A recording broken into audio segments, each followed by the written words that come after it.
Brought to you by Vigor, co-powered by Sensodyne and Vimal. ಬಾಯಲ್ಲಿ ಹೇಳಿ ಕೇಸರಿ. Associate sponsor Ultratech Cement. ಇನ್ನು Prajwal video ಕೇಸ್ನಲ್ಲಿ ನವೀನ್ ಗೌಡಗೆ ನೋಟಿಸ್ ಕೊಟ್ಟಿರುವಂತಹ SIT ಮೇ 4ರಂದು ವಿಚಾರಣೆಗೆ ಹಾಜರಾಗೋದಕ್ಕೆ ನೋಟಿಸ್ ಅನ್ನು ನೀಡಲಾಗಿದೆ. ಪ್ರಜ್ವಲ್ ವಿಡಿಯೋ ಕೇಸ್ನಲ್ಲಿ ನವೀನ್ ಗೌಡಗೆ ಈಗ ನೋಟಿಸ್ ಅನ್ನು ಕೊಟ್ಟಿದೆ SIT. ವಿಚಾರಣೆಗೆ ಹಾಜರಾಗಬೇಕಾಗುತ್ತೆ. ಮೇ 4ನೇ ತಾರೀಕು ವಿಚಾರಣೆಗೆ ಹಾಜರಾಗೋದಕ್ಕೆ ನೋಟಿಸ್ ಅನ್ನು ನೀಡಲಾಗಿದೆ. ಪ್ರಾಥಮಿಕ ಮಾಹಿತಿಯ ಪ್ರಕಾರ ಈ ಫೋನ್ನಲ್ಲಿ ಪ್ರಾಥಮಿಕ ಮಾಹಿತಿಯನ್ನು ನೀಡಿರುವಂತಹ ನವೀನ್ ಪೆನ್ ಡ್ರೈವ್ ಹಂಚಿಕೆ ಆರೋಪವನ್ನ ಈ ನವೀನ್ ಗೌಡ ಹೊತ್ತಿರೋದು. ಈತನಿಂದಲೇ ವಿಡಿಯೋಗಳು ಹಂಚಿಕೆ ಆದವು ಅನ್ನೋ ಆರೋಪ ಇದೆ. ಹಾಸನದ ಸೈಬರ್ ಕ್ರೈಮ್ ಪೊಲೀಸ್ ಠಾಣೆಯಲ್ಲಿ ದೂರು ದಾಖಲಾಗಿದೆ. ನವೀನ್ ಗೌಡನನ್ನ ವಿಚಾರಣೆಗೆ SIT ಅವರು ಕರೆದಿದ್ದಾರೆ. ಆದರೆ ನವೀನ್ ನಾನು ಪೆನ್ ಡ್ರೈವ್ ಅನ್ನ ಹಂಚಿಕೆ ಮಾಡಿಲ್ಲ, ನನ್ನ ಪಾತ್ರ ಇಲ್ಲ ಇದರಲ್ಲಿ ಅಂತ ಫೋನ್ನಲ್ಲಿ ಅಧಿಕಾರಿಗಳಿಗೆ ಸದ್ಯಕ್ಕೆ ಮಾಹಿತಿಯನ್ನು ಕೊಟ್ಟಿದ್ದಾನೆ. ಖುದ್ದು ಹಾಜರಾಗಿ ಹೇಳಿಕೆ ನೀಡುವಂತೆ SIT ನೋಟಿಸ್ ನೀಡಿದೆ. ಡೀಟೇಲ್ ಆಗಿ ಒಂದಷ್ಟು ಪ್ರಶ್ನೆಗಳನ್ನು ಕೂಡ ಕೇಳುವಂಥದ್ದಿರುತ್ತೆ. ಸೊ ನೀವೇನು ಫೋಟೋದಲ್ಲಿ ನೋಡ್ತಿದ್ದೀರಿ,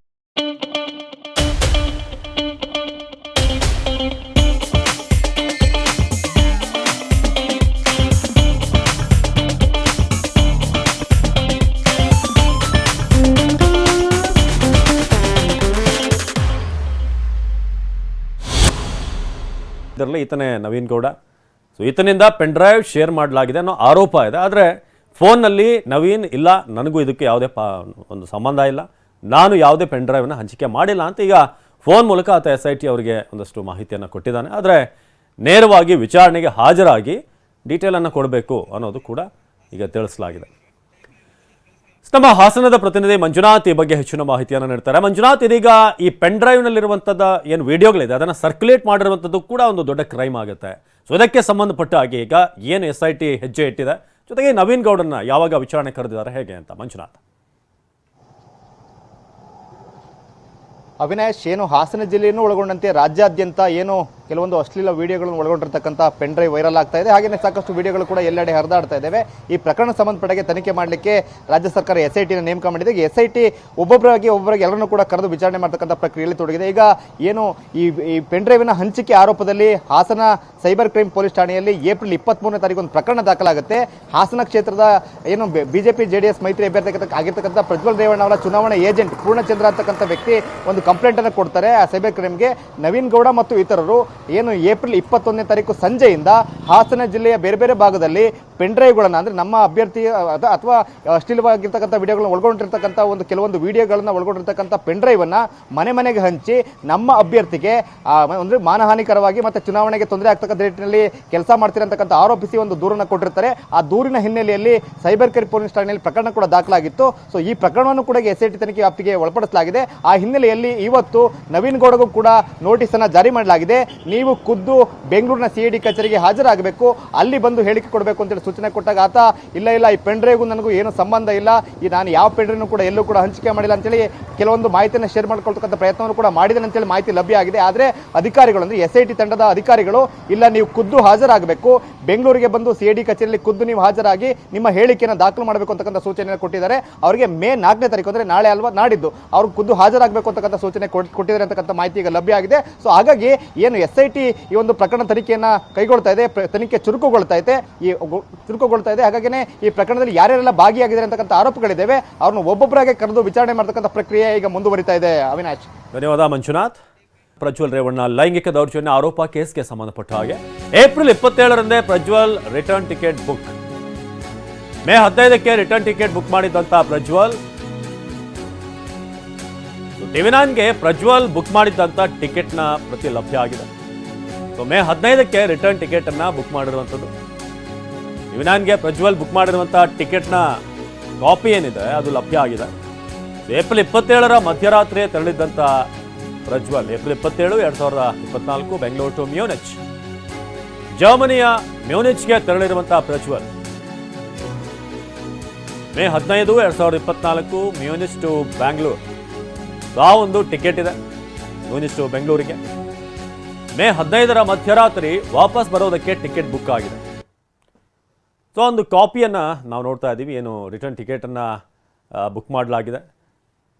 ಸೊ ಮೇ 15ರ ರಾತ್ರಿ ವಾಪಸ್ ಬರೋ ಹಾಗೆ passengers Revanna Prajwal business class, ನೀವು ಅಲ್ಲಿ ನೋಡ್ಬೋದು ಟಿಕೆಟನ್ನು. ಸೊ ಮ್ಯೂನಿಚಿಂದ ಇಲ್ಲಿಗೆ ಬರುವಂಥದ್ದು 12:05 ಹೊರಟು. ಸೊ ಆಲ್ಮೋಸ್ಟ್ ನೀವು ನೋಡ್ತಿರೋ ಹಾಗೆ ಟೈಮ್. ಪ್ರಜ್ವಲ್ ರೇವಣ್ಣ ಏರ್ ಟಿಕೆಟ್ನ ಒಂದು ಪ್ರತಿ ಇದು.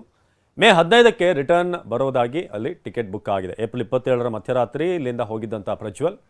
ಸೊ 27 ಅದಾದ ನಂತರ ಮೇ 15 ರಿಟರ್ನ್ ಅಂತ ಈಗ ಟಿಕೆಟ್ ಬುಕ್ ಆಗಿರುವಂಥ ಪ್ರತಿ ಲಭ್ಯ ಆಗಿದೆ. ಮೇ 15 ಮಧ್ಯಾಹ್ನ 12 ಗಂಟೆಗೆ ಟಿಕೆಟ್ ಬುಕ್. ಸೊ ಅಲ್ಲಿಂದ ಇನ್ನು ಟೇಕ್ ಆಫ್ ಆಗುತ್ತೆ. ಸೊ ಅದಾದ ನಂತರ ಅದು ತಲುಪುವಂಥ ಸಮಯ ಬೆಂಗಳೂರಿಗೆ. ಸೊ ಆ ಒಂದು ಸಮಯವನ್ನು ಕೂಡ ನೀವು ನೋಡ್ತಾ ಇದ್ದೀರಾ. ಸೊ ಮೇ 15 ಮಧ್ಯರಾತ್ರಿ ವಾಪಸ್ ಬರೋದಕ್ಕೆ ಟಿಕೆಟ್ ಬುಕ್ ಆಗಿದೆ. ಸೊ ಈ ವಿಚಾರದಲ್ಲಿ ಈಗ ಭಾಳ ಪಕ್ಷಗಳ ನಡುವೆ ಒಂದಷ್ಟು ಜಟಾಪಟಿ ನಡೀತಾ ಇದೆ. ಯಾಕೆ ನೀವು ವಿದೇಶಕ್ಕೆ ಹೋಗೋಕೆ ಬಿಟ್ರಿ ಅಂತ ಒಂದು ಕಡೆ, ಇನ್ನೊಂದಷ್ಟು ಕಡೆ ಈಗ ಇದನ್ನು ಬಿಟ್ಟಿದ್ದೆ ದೇವೇಗೌಡರ ಪ್ಲ್ಯಾನ್ ಅಂತ ಸಿದ್ದರಾಮಯ್ಯ. ಇದೆಲ್ಲದರ ನಡುವೆ ಮೇ 15 ವಾಪಸ್ ಆಗ್ತಾ ಇದ್ದಾರೆ ಪ್ರಜ್ವಲ್ ರೇವಣ್ಣ.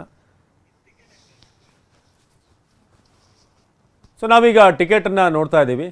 ಸೊ ಏಪ್ರಿಲ್ 27ನೇ ತಾರೀಕು ಹೋಗಿರುವಂಥದ್ದು. ಅದಾದ ನಂತರ ಈಗ ರಿಟರ್ನ್ ಟಿಕೆಟನ್ನು ನೀವು ಅಲ್ಲಿ ಗಮನಿಸ್ಬೋದು. ಮತ್ತೊಂದು ಕಾಪಿಯನ್ನು ನಿಮಗೆ ತೋರಿಸ್ತಾ ಇದ್ದೀವಿ, ಎಕ್ಸ್ಟೆಂಡೆಡ್ ಕಾಪಿ ಅದರದ್ದು. ಸೊ ಮ್ಯೂನಿಚ್ನಿಂದ ಬೆಂಗಳೂರಿಗೆ ವಾಪಸ್ ಆಗುವಂಥ ಒಂದು ಡೀಟೇಲ್ಸ್ ಅದರಲ್ಲಿದೆ. ಸೊ ಏಪ್ರಿಲ್ 27, 2024 ಇಲ್ಲಿಂದ ಮ್ಯೂನಿಚ್ಗೆ ಹೋದಂಥದ್ದು. ಅದಾದ ನಂತರ ಸೊ ಹೋಗುವಂಥ ಸಂದರ್ಭದಲ್ಲೇ ವಾಪಸ್ ರಿಟರ್ನ್ ಯಾವತ್ತೂ ಟಿಕೆಟ್ ಕೂಡ ಅಲ್ಲಿ ಬುಕ್ ಆಗಿದೆ. 12:05 ಮಧ್ಯಾಹ್ನ ಹೊರಟು ಅದಾದ ನಂತರ ಮಧ್ಯರಾತ್ರಿ ಆಲ್ಮೋಸ್ಟ್ ಬರುವಂಥದ್ದು, ರೀಚ್ ಆಗೋದು. ಸೊ ಏಪ್ರಿಲ್ 27ರಂದು ಪ್ರಜ್ವಲ್ ರಿಟರ್ನ್ ಟಿಕೆಟನ್ನು ಬುಕ್ ಮಾಡಿರುವಂಥದ್ದು. ನಮ್ಮ ಪ್ರತಿನಿಧಿ ರಾಚಪ್ಪ ಈ ಬಗ್ಗೆ ಹೆಚ್ಚಿನ ಮಾಹಿತಿಯನ್ನು ನೀಡ್ತಾರೆ ನೇರ ಸಂಪರ್ಕದಲ್ಲಿ. ರಾಚಪ್ಪ, ಇದೀಗ ಈ ಫ್ಲೈಟ್ ಟಿಕೆಟ್ನ ಡೀಟೇಲ್ಸ್ ಕೂಡ ಈಗ ಲಭ್ಯ ಆಗಿದೆ. ಹೋಗಬೇಕಾದ್ರೆ ರಿಟರ್ನ್ ಕೂಡ ಟಿಕೆಟನ್ನು ಬುಕ್ ಮಾಡಿರುವಂಥದ್ದು. ಸೊ ಏನಿದೆ ಅಂತ ಫ್ಲೈಟ್ ಟಿಕೆಟ್ನ ಡೀಟೇಲ್ಸ್?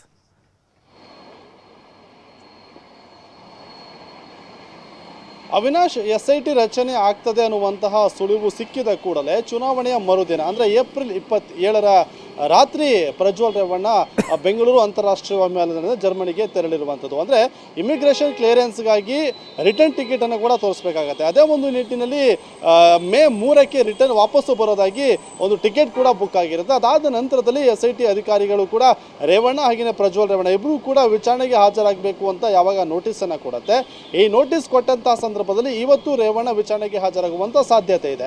ಹಾಗಾಗಿ ಪ್ರಜ್ವಲ್ ರೇವಣ್ಣ ವಿದೇಶದಲ್ಲಿರುವಂತಹ ಕಾರಣದಿಂದಾಗಿ ಅವರ ವಕೀಲರ ಮೂಲಕ 7 ದಿನಗಳ ಒಂದು ಕಾಲಾವಕಾಶವನ್ನು ಕೂಡ ತೆಗೆದುಕೊಂಡಿದ್ದಾರೆ. ಆದರೆ ಅವರ ಫ್ಲೈಟ್ ಟಿಕೆಟ್ ಮತ್ತೆ 2ನೇ ಬಾರಿಗೆ ಬುಕ್ ಆಗಿರುವಂಥದ್ದು ಮೇ 15ಕ್ಕೆ. ಹಾಗಾಗಿ ಪ್ರಜ್ವಲ್ ರೇವಣ್ಣ ಮೇ 3ಕ್ಕೆ ವಾಪಸ್ ಆಗ್ತಾರಾ, ಜೊತೆಗೆ ಮೇ 15ಕ್ಕೆ ವಾಪಸ್ ಆಗ್ತಾರಾ ಅನ್ನುವಂತಹ ಒಂದಿಷ್ಟು ಸಹಜವಾದಂತಹ ಒಂದಿಷ್ಟು ಗೊಂದಲ ಕೂಡ ಈಗ ಇರುವಂಥದ್ದು. ಅದರ ಜೊತೆಗೆ SIT ಅಧಿಕಾರಿಗಳ ಮುಂದೆ ಪ್ರಜ್ವಲ್ ರೇವಣ್ಣ ವಿಚಾರಣೆಗೆ ಹಾಜರಾಗಲೇಬೇಕಾಗತ್ತೆ. ಯಾಕಂತಂದರೆ 3 ಬಾರಿ ನೋಟಿಸ್ ಕೊಟ್ಟ ನಂತರದಲ್ಲಿ ಅವರ ಮೇಲೆ ಲುಕೌಟ್ ನೋಟಿಸ್ ಜೊತೆಗೆ ರೆಡ್ ಕಾರ್ನರ್ ನೋಟಿಸನ್ನು ಕೂಡ ಜಾರಿ ಮಾಡುವಂತಹ ಸಾಧ್ಯತೆಗಳು ಕೂಡ ಇರುತ್ತೆ. ಹಾಗಾಗಿ ಈ ಎಲ್ಲ ಕಾರಣಗಳಿಂದಾಗಿ SIT ಅಧಿಕಾರಿಗಳ ಮುಂದೆ ವಿಚಾರಣೆಗೆ ಹಾಜರಾಗುವಂಥ ಅನಿವಾರ್ಯತೆ ಇರುವಂಥ ಕಾರಣದಿಂದಾಗಿ ಪ್ರಜ್ವಲ್ ರೇವಣ್ಣ ಮೇ 3ಕ್ಕೆ ವಾಪಸ್ ಆಗ್ತಾರಾ, ಜೊತೆಗೆ 15ಕ್ಕೆ ವಾಪಸ್ ಆಗ್ತಾರ ಅನ್ನುವಂಥ ಗೊಂದಲ ಕೂಡ ಇರುವಂಥದ್ದು. ಅಂದರೆ ಮೇ 15ಕ್ಕೆ ಲುಫ್ತಾನ್ಸಾ ಒಂದು ವಿಮಾನದ ಟಿಕೆಟ್ ಕೂಡ ಬುಕ್ ಆಗಿದೆ. ಅದು ಫ್ರಾಂಕ್ಫರ್ಟ್ನಿಂದ ಅಲ್ಲಿಂದ ಹೊರಟು ಬೆಳಗ್ಗೆ ಅಂದರೆ ಮುಂಜಾನೆ ಹೊತ್ತಿಗೆ ಅಂದರೆ 16ರ ಮುಂಜಾನೆಗೆ ಆ ಒಂದು ಫ್ಲೈಟ್ ಬೆಂಗಳೂರು ರೀಚ್ ಆಗುತ್ತೆ. ಹಾಗಾಗಿ ಆವತ್ತು ಬರ್ತಾರಾ ಅಥವಾ ಮತ್ತೇನಾದ್ರು ಟಿಕೆಟನ್ನು ಬುಕ್ ಮಾಡ್ತಾರಾ ಅನ್ನುವಂಥದ್ದು ಕೂಡ ಸಹಜವಾಗಿ ಇರುವಂಥ ಪ್ರಶ್ನೆ.